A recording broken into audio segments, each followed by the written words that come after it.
부동산 절세 분야의 전설이신 우리 투 에이스님과 계속해서 이야기를 나눠보고 있습니다. 지난번에 임대사업자들 절세 관련해서 이제 투자 노하우랑 같이 좀 들어봤는데 좀 아쉬운 감이 없지 않아서, 워낙 왜냐면 임대사업에 대한 관심이 많으니까 조금만 더 여쭤보고 넘어가도록 하겠습니다. 궁금한 게, 지금 투에이스님이 막 77채까지 임대사업을 확장을 하셨다가 지금은 어쨌든 줄여서 이제 한 40 몇 채잖아요. 예. 어때요? 요즘 경기가 워낙 부동산 안 좋다고 하는데 좀 임대사업을 더 확장해서 하실 생각이 있으신지, 아니면 추세적으로 봤을 때 이거 좀 어떻게 접근하는 게 좋을지 궁금해서. 예, 저는 이제 나이가 있다 보니까 이제 그 투자를 확장하지는 않습니다. 네네. 이제는 정말 이제 관리해야 될 체제니까요. 예. 하지만 이제 새롭게 이제 투자하시는 분들은 뭐 앞으로도 임대사업을 얼마든지 할 수 있는 영역이 있다고 봅니다. 근데 문제는 이제 서울 지역 같은 경우는 네. 투자 금액이 굉장히 이제 많아졌습니다.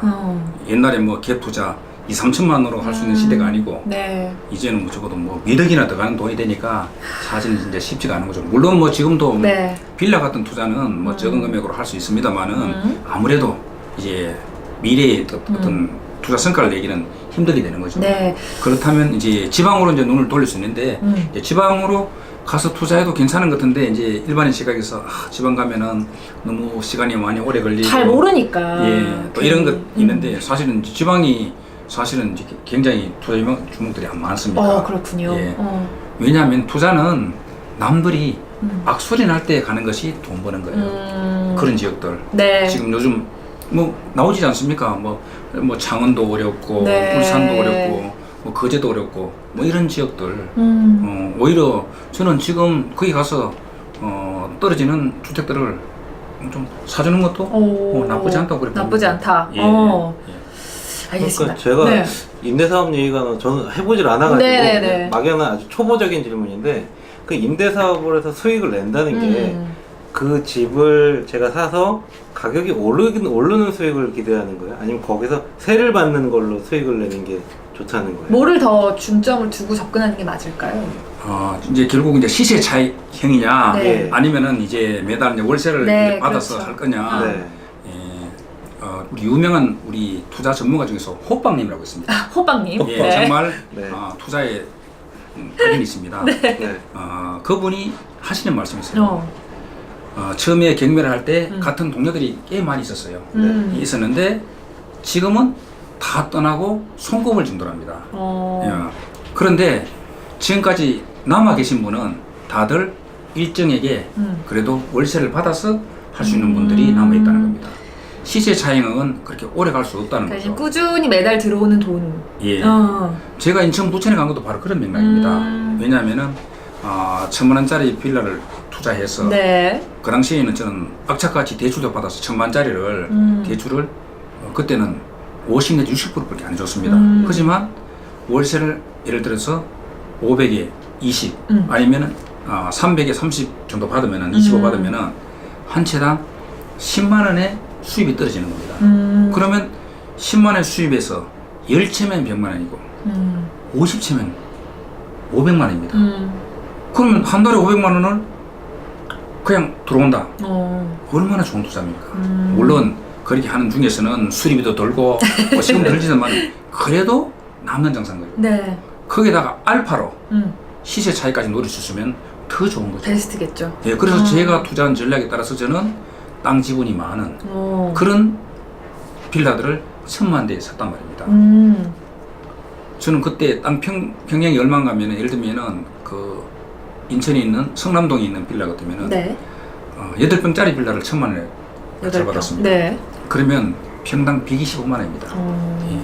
이것이 재개발되면은 많이 갈 것이다 했는데, 정말 제 예상대로 짧게 3년 6개월 만에 인천에 무려 212군데의 재개발 재건축이 공고가 된 거예요. 와, 포함됐나요? 예. 아니 포함 안 됐다고 그랬어요. 네네네. 그래서 그 1,000만 원짜리 빌라가 5천만 원으로 갑자기 뛰더라고요. 5배가. 그래서 저는 그걸로 바로 경제적 잘 누리게 된 거죠. 네. 예. 알겠습니다. 임대사업 아마 이제 생각하시는 분들은 이런 투자적인 관점도 공부가 될 것 같아요. 이게 매달 다달이 들어온 돈도 굉장히 중요한 투자의 어떤 그 대상이 될 수 있는 거고, 이 책 보시면 더 자세한 얘기들 나와 있으니까 참고하시면 될 것 같고요. 임대사업자들의 절세 노하우, 절세 방법들, 뭐 투자 관점들 저희가 좀 정리를 해봐드렸고, 그러면 집이 있지만 임대사업을 안 하시는 분들도 있잖아요. 그쵸? 네. 뭐 집이 여러 채지만 임대사업을 안 하시는 분들도 있을 수 있고, 그런 분들의 이제 궁금증을 저희가 해소해 드릴게요. 요즘에 이제 다주택자들을 워낙 이제 이렇게 표현해도 될지 모르겠지만 정부에서 이제 두드리고 있다 보니까 예. 집을 파시는 분들도 많았었고, 지금도 집을 팔까 말까 뭐 고민하신 분이 많은데, 역시 블로그에서도 이런 질문이 가장 많을 것 같아요. 예. 집 저 팔아도 돼요? 뭐 어떻게 해야 돼요? 팔 때 세금 어떻게 해요? 이런 질문이 가장 많을 것 같은데 어떻습니까? 예, 일단 양도 차익이 많으신 분들은 네. 지금 팔면 안 되죠. 지금 팔면 안 아, 된답니다. 네. 자, 3억이라는 양도 차익이 생겼다고 봅시다. 네네. 예, 그분이 만약에 다주택자이고 또 조정 대상 지역에 있는 주택을 팔게 되면은 지금 주택이 2주택자 이상이면은 10% 포인트가 가산됩니다. 네. 왜 포인트인가 하면 이거예요. 원래 6에서 네. 42%면은 그냥 10%면은 6.6에서 이렇게 계산하는 게 아니고 네. 10% 포인트니까 16에서 52%가 되는 겁니다. 네. 그리고 3주택자 이상은 20% 포인트가 가산됩니다. 그러면 26에서 62%가 돼요. 네. 그러면 만약에 3억을 만약에 중과세로 매기면은 지방소득세 포함해가 1억 6,800이 나와요. 그러면 내가 열심히 뼈 빠지게 투자해서 리스크를 감수하고 3억을 버렸어요. 예, 그런데 원래 이 세금이라는 것이 뭔가 하면은 임대사업에서 국가하고 공투하는 거거든요. 근데 국가는 가만히 있는데 돈을 1억 6,800까지 가고 나는 내 손에 쥐는 건 1억 3,200이다. 과연 팔 수 있겠습니까?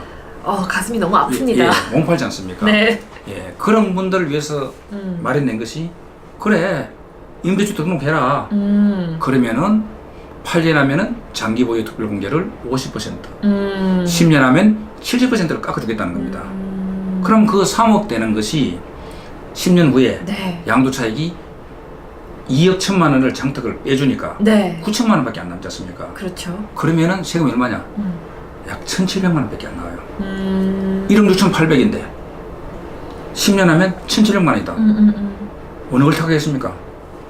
저는 당연히 그렇게 양도 차익이 많은 것은 택해야 된다는 거죠. 그런데 작년에 사서 지금 양도 차익 하나도 없어요. 네. 그럼 그런 것도면은 뭐 그거야 하나도 팔아도 괜찮겠지만은 이미 오랫동안 보유했고 했고. 또 아니면은 단기간이지만은 양수익이 많은 것들은 요건만 된다면 임대주택 등록을 하는 것이 굉장히 유리하다는 거죠. 그것만 있습니까? 아까 얘기했지만 종합부동산세도 있고, 네네. 예, 재산세도 있고. 하여튼 임대사업 등록하면은 제가 이야기했지 않습니까? 취득할 때부터 저는 이 표현하겠습니다. 마디마디 다 세제 혜택이 있다고 보는 거죠. 예. 그러니까 양도 차익이 좀 있고 좀 보유하신 지 오래된 집은 임대사업자 등록하시는 게 훨씬 이득일 수 있다라고 말씀해 주셨는데, 그런데 저는 그런 생각도 들어요. 임대사업의 자체에 대해 꺼려하는 분들도 많잖아요. 뭔가 내가 그쵸, 왠지 이미지가 등록하고 네. 싶지도 않고 한 2주택에서 3주택 정도 돼 있는 사람이라면 그 아예 조정 대상 지역이 주택수를 하나 낮추려고 좀 양도 차익이 적고 별로 수익도 안 난 거는 하나 팔고 좀 주택을 줄여서 나중에 그 주택을 팔면은 좀 절세가 되지 않을까 하는 생각도 좀 드는데 그런 방법들은 좀 쓰는 방법인가요? 아니면? 예, 그렇습니다. 9.13 대책이 나오게 된 이유 중에 하나가 그거지 않습니까? 너도 나도 똘똘한 놈 한 채. 똘똘한 한 채, 강남 예. 한 채, 뭐 이런 예, 거. 그래서 사실은 9.13 대책 전에 지방에 있는 많은 투자자분들이 자기가 고야군 주택을 팔고 서울에 집을 샀어요. 저도 고향이 대구입니다만 대구에 뭐 예를 들면은 대구도 범우동에 엄청 올랐잖아요. 예, 네. 부산이부터 전에 엄청 오른 그걸 네네. 팔고 서울 강남에 온 거예요. 예, 그래서 세법이 바뀌지 않습니까? 네. 내년부터는 이제 그 주택에 2년간 거주.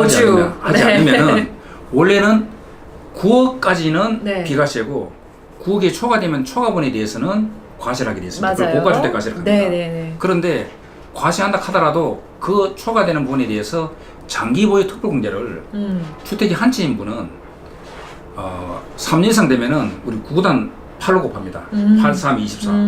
10년 하면 80%. 그러니까 고가 주택들은 실제로는 세금 별로 없어요. 예를 들면 지금 뭐 타워 필리스, 네. 또 삼성도 아이파크 네. 이런 거 10년 이상 보유하신 분들은 그렇다고 양도세 10억 나와도 없다고 얼마 안 나와요. 하더라고요. 예, 없는 거의, 거지만 거의 없다고. 예. 그런데 이제 2년간 거주하지 않으면은 이제 최장 80%가 아니고 이제는 15년간 하면은 이제 30%밖에 안 주는 겁니다. 그게 누구냐? 아까 지방에 있는 서울의 강남 투자 아파트 투자하신 분들 거주 못하지 않습니까? 네. 그래서 그런 조치를 해놓은 거죠. 그래서 사실은 거주하지 못한 주택을 갖고 계신 분은 고가 주택을 갖고 계신 분은 올해 말까지 팔아야 세금을 많이 절약하실 수가 있습니다. 올해 말까지. 예. 근데 부동산 경기가 이렇게 안 좋은데. 잘- 경기가 이렇게 안 좋다는 건 저는 약간은 이건 반대십니까? 예, 왜냐면 어젠가 KBS 나왔어요. 뭐 2억이나 떨어져 이렇게 돼 있는데 요즘 헤드라인이 다 그래요. 집값 예. 떨어졌다고. 자, 그러면 제가 이름 묻겠습니다. 옛날에 5억 하던 아파트가 10억을 갔어요. 네네. 그리고 2억 떠지가 10억이 됐습니다. 그럼 과연 오른 걸까요? 내린 걸까요? 예, 그렇게 관점에서 봐줘야 됩니다. 단기적인 관점이 예, 아니라. 아니고 예, 전체적으로 봤을 때 물론 10억에 사신 분은 꼭대기 샀으니까 손해봤겠지만은 전체적으로 봤을 때는 그건 옳은 거죠. 그렇죠. 우리가 이제 주식에서 말하면 조정을 받는다. 그렇죠. 이렇게 볼 수 있는 거거든요. 그래서 KBS도 방송 그렇게 했습니다. 전체적으로 봤을 때는 옳은 그렇게, 거다. 그렇게 많이 떨어지지 않았다. 그리고 특히나 그 6억 이하 아파트는 떨어진 게 없대요.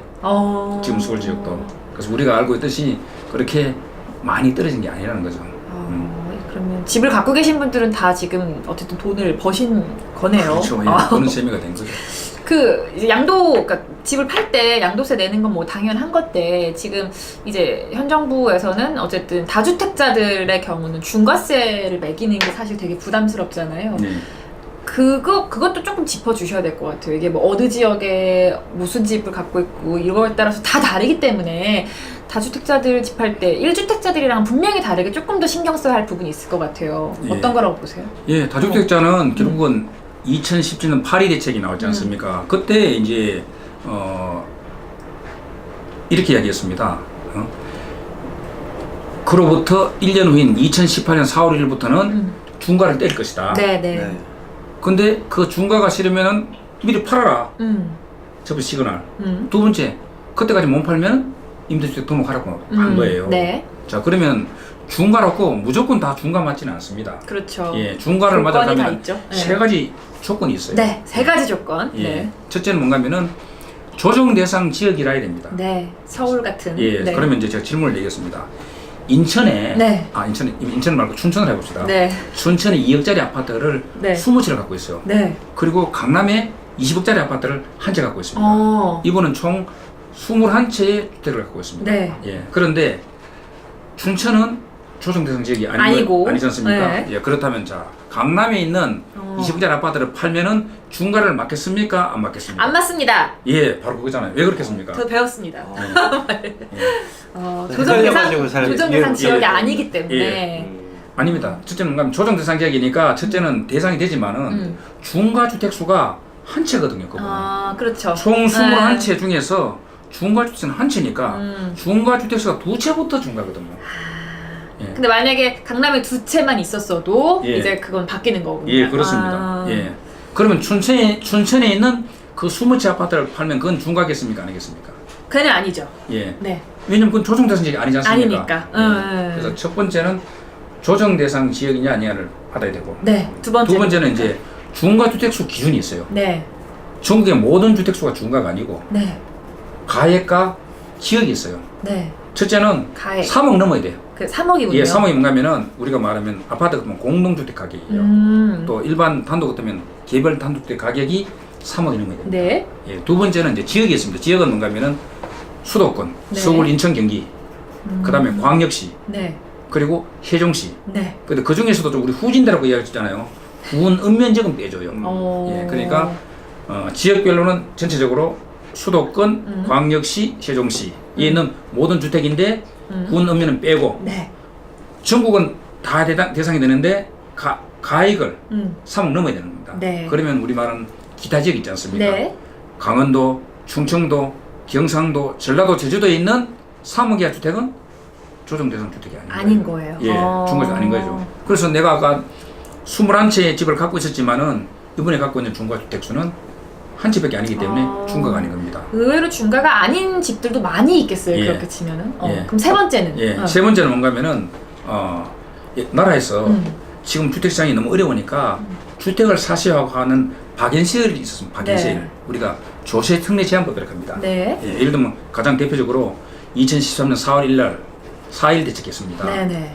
지금부터 예를 들면은 미분양 주택이라든지 또 1세대 1주택 주택을 사면은 네. 5년 동안 양도세를 100% 깎아주는 주택이 되었습니다. 아, 그런 주택들을 이제 와서 중과를 매기면 안 될 거 아닙니까? 할 수 없다. 그래서 그 주택은 중과가 아닌 좀 겁니다. 예외 주택들이 있는 예. 거군요. 그리고 갑자기 우리 아버지가 돌아가셔가지고 주택 하나 더 늘었어요. 그건 나의 힘으로 된 게 아니지 않습니까? 그렇죠. 그런 상수주택. 이런 것들은 설사 주택이 3주택 중과주택 되더라도 4인이 있기 때문에 네. 해준다는 거죠. 그래서 1단계, 2단계, 3단계가 다 끝인 조건이 됐을 때 예, 중과를 맞을 수 있다는 겁니다. 여러분이 1, 2, 3 이것만 기억하셔도 내가 중과 대상인지 아닌지 확인해 보실 수 있을 것 같아요. 그래서 또 다주택자들이 이 중과세 피하기 위해서 요즘에 트렌드가 세대 분리 예. 또 많이 하는 분위기잖아요. 예. 그러니까 좀 주민등록상 주소지가 아니라 뭐 또 실제 거주한 사실 뭐 이런 거를 또 따져본다고 해요. 그러니까 예. 이거는 어떻게 저희가 접근하는 게 맞는지 예. 좀 설명해 주세요. 예, 세대 분리는 좋은 수단인데 반드시 세대 분리돼야 돼요. 요즘은 제대로 된 세대 분리. 예, 왜냐면은 요즘은 빅데이터 시대 아닙니까? 자, 그러면 이런 사례가 있었습니다. 이분이 세대 분리하려고 그 아들을 이제 이모 집으로 보냈어요. 보냈어요. 예. 네. 바로 팔기 전에, 네. 얼마 전에. 그럼 과세당국에서는 이렇게 생각합니다. 지금까지 따뜻한 어머님 품에 있다가 왜 이모 집으로 갔을까? 이모를 가지는 거죠. 자, 그러면은 이렇게 이야기합니다. 이모 집에 산다는 것을 납세자가 해명을 해다오. 자, 어떻게 해야 되죠? 못하죠. 예? 살아야죠. 진짜 예. 살아야죠. 셀카 예. 찍고 이러면 되는 거예요? 예, 그리고 같이? 이런 첫째는 뭔가 하면은 요즘은요, 그 아파트 왔다 갔다 CCTV 다 있지 않습니까? 네. 그거 다 봐요? 예. 그럼 무엇보다도 교통카드가 어떻게 찍힙니까? 어머님 집에서 찍히고 있어요. 어머 집이 아니고.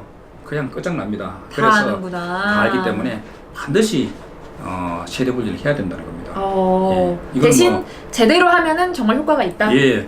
우리가 세금에서는 가장 큰 게 뭔가 하면은 일단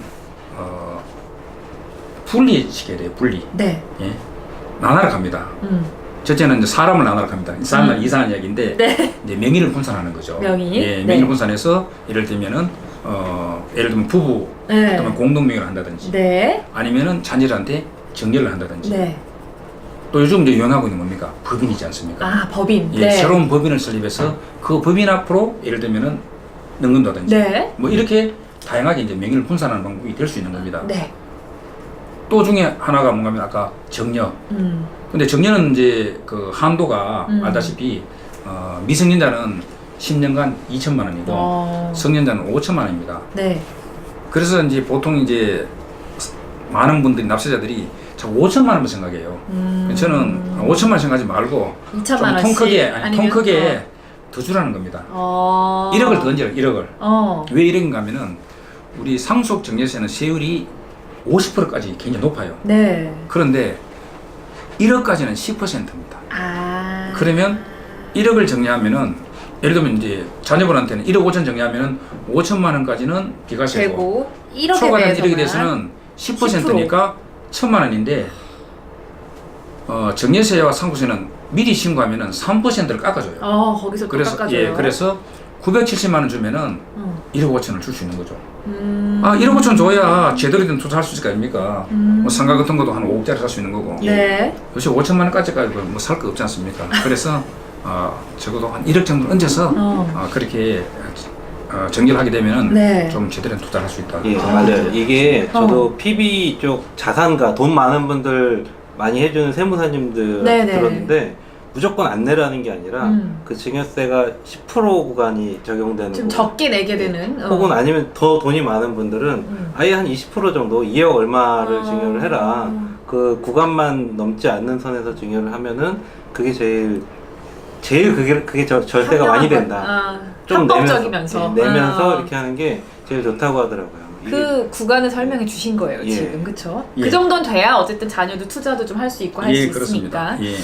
꿀팁이었고, 그러면은 지금 이제 저희가 지금 임대 등록을 하지 않은 분들 중에서 집을 파실 때 양도세 관련해서 얘기를 하고 있잖아요. 마지막으로 지금 집주인들 입장에서 지금 집 이제 팔아야 되는 상황들, 뭐 예를 들면 그분들한테 딱 지금 절세되는 지금 특급 비법 마지막으로 아까 뭐 임대사업자 등록해라 이것도 뭐 하나의 꿀팁이 될 수 있을 것 같긴 한데 지금 고민하시는 분들한테 딱 해주실 만한 저는 특급 절세 비법? 비법보다는 저 1세대 1주택에 대해서는 너무 많은 대형 사고가 터져요. 본인은 1세대 1주택 가는데 그건 막상 아니에요? 뚜껑을 열면 아는 경우 엄청 많습니다. 그러니까 그런 게 많다고 예, 하더라고요. 그래서 꼭 한 번 더 점검을 해야 돼요. 팔기 전에. 예, 팔기 전에. 어떻게 제 점검해요? 책에도 보면은 네. 체크리스트가 건물 18개가 있어요. 그렇게 많아요? 예. 거기 하나라도 걸리면 상담을 해야 됩니다. 예를 들면은 이런 경우가 있습니다. 특히 요즘 오피스텔이 대형 사고가 많이 터져요. 아, 그래요? 예. 오피스텔 처음에 주택 오피스텔을 아니라고 분양받았을 생각- 네. 때는 처음에는 이제 알다시피 부가세도 네. 붙어가지고 일단 취득을 하는데 네. 오피스텔이 제가 볼 때는 통계상 95%가 사실 주거용이에요. 그렇죠. 그러면 결국은 네. 부가세 반납하고 실제로는 이제 임대사업을 한단 말입니다. 그런데 그분 머릿속에는 이거를 주택으로 생각 안 한다는 안 하고 거죠. 있는 거죠. 예, 그리고 예를 들면 이런 경우도 있지 않습니까? 예를 들면 부부가 있는데 부인이 사업을 했단 말이에요. 남편은 그걸 잘 모르고. 그러면 그런 것들을 사실 모르고 과거에 30년간 살았던 거. 그 양도 차익 무려 뭐 9억이나 나는 거. 이런 것들을 덜렁 팔면은 큰일 난다는 거죠. 예. 저희 절세극장에도 많이 참 나왔던 안타까운 사례. 사례들인데 사이가 좋아야 돼요. 부부- 대화도 많이 하고. 부부가 서로 은근히 뭐 하는지 잘 모르더라고요. 그때 따님이 네. 집을 샀는데 그거 서로 얘기 안 해가지고 들킨 적도 있고 그런 같은 세대인데도 집을 괜히 판 거를 그 정도는 좀 얘기를 하고 살아야 되는데 얘기 안 했다가 1주택 비과세 받으려다가 그러니까 막 1세대 1주택이신 분들 당연하게 나는 뭐 비과세 되겠지 하고 뭐 이렇게 파시면 안 되고 파시기 전에 아까 18가지 체크리스트 이 책에 있다고 하니까 저희가 오늘 몇 가지 말씀을 드렸지만 더 궁금하신 분들은 또 확인해 보시면 될 것 같습니다. 양도세 관련한 절세 비법이었습니다.